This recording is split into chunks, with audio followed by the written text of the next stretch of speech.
बिस्मिल्लाहिर्रहमानिर्रहीम। तारीख और शहरियत 8वीं जमात के लिए।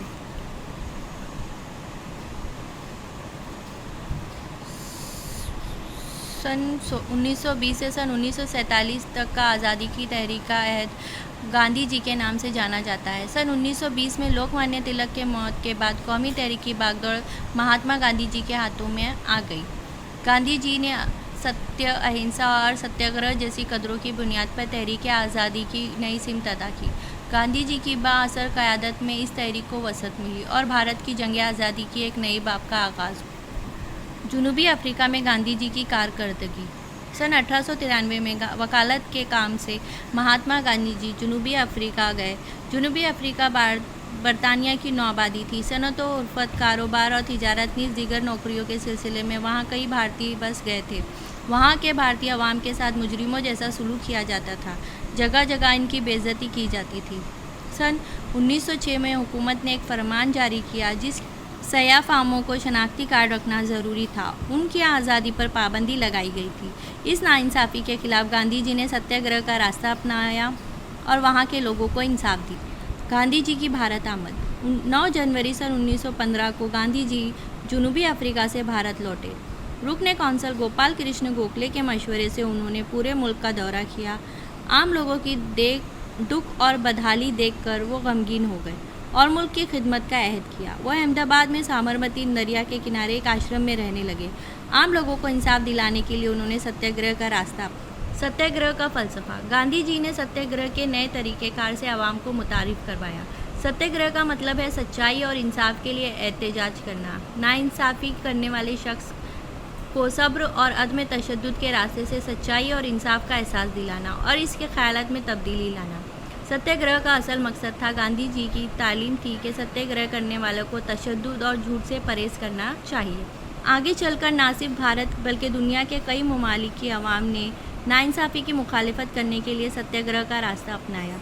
अमेरिका के सयाह फार्मों के हुकूक की खातिर जद्दोजहद करने वाले मार्टिन लूथर किंग और जनूबी अफ्रीका के नेल्सन मंडेला पर भी गांधी जी के सत्याग्रह के तरीके का असर हम देखेंगे। सबसे पहले चंपारण का सत्याग्रह। बिहार के इलाके चंपारण में बागात के अंग्रेज़ मालकान की जानिब से भारतीय किसानों पर नील की काश्त करने की सख्ती की जाती थी।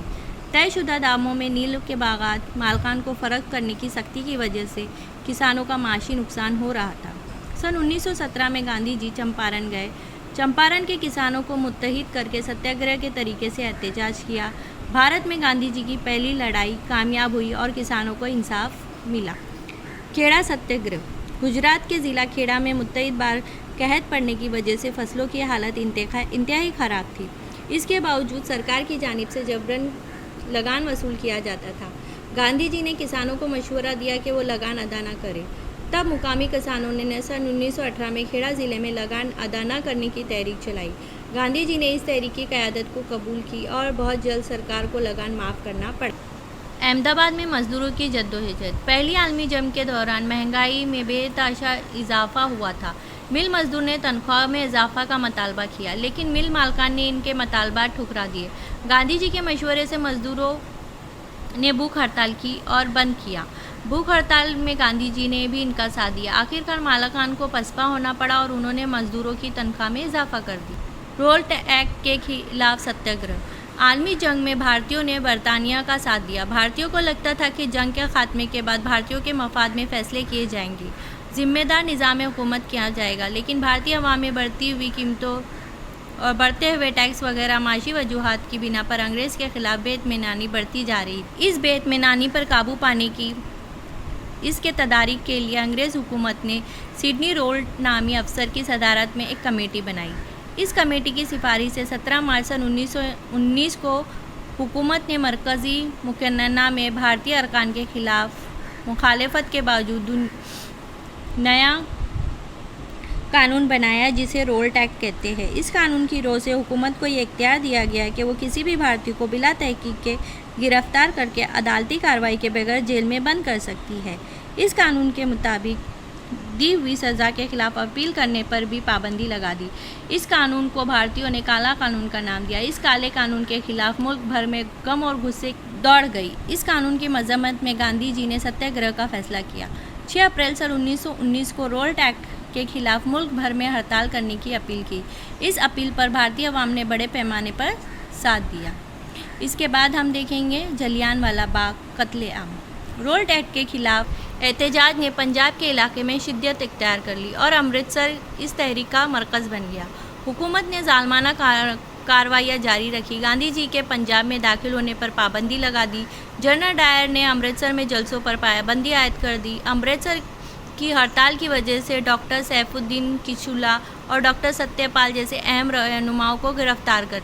इस वाक़े की मज़म्मत में 13 अप्रैल सन 1919 को अमृतसर के जलियांवाला बाग में बैसाखी के त्यौहार के मौके पर एक जलसा मुनक्किद किया गया। इसी वक्त जनरल डायर फौज की गाड़ियाँ लेकर वहां आ गया। जलियांवाला बाग के मैदान से निकासी का एक ही रास्ता था जो बहुत ही तंग था। अंग्रेज़ों ने उसे घेर लिया और बगैर किसी पेशगी इत्तला से इस जलसे में शरीक निहत्थे लोगों पर वहशियाना अंदाज में गोलियां चलाई। तकरीबन 1600 गोलियां चलाने के बाद इस्लाह ख़त्म होने पर यह फायरिंग बंद की गई। इस कत्ले आम में तकरीबन 400 मर्द, औरतें हलाक और बेशुमार ज़ख्मी हुए।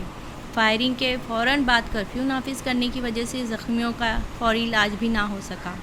पंजाब में फ़ौजी कानून नाफिज करके हुकूमत ने कई लोगों को जेल में डाल दिया। इस कत्ले आम के ज़िम्मेदार पंजाब के हाकिम माइकल ओडावर या मुल्क भर में इसी वाक़े की मज़म्मत की गई। कत्लेआम की मज़म्मत के तौर पर रविंद्रनाथ टैगोर ने अंग्रेज़ी हुकूमत का अता किरदा सरदार का खिताब वापस कर दिया। बाद में भारतीयों ने इस कत्लेआम की तहकीकात का शदीद मुतालबा किया, जिसकी वजह से हुकूमत ने हंटर कमिश्नर मुकर्रर किया।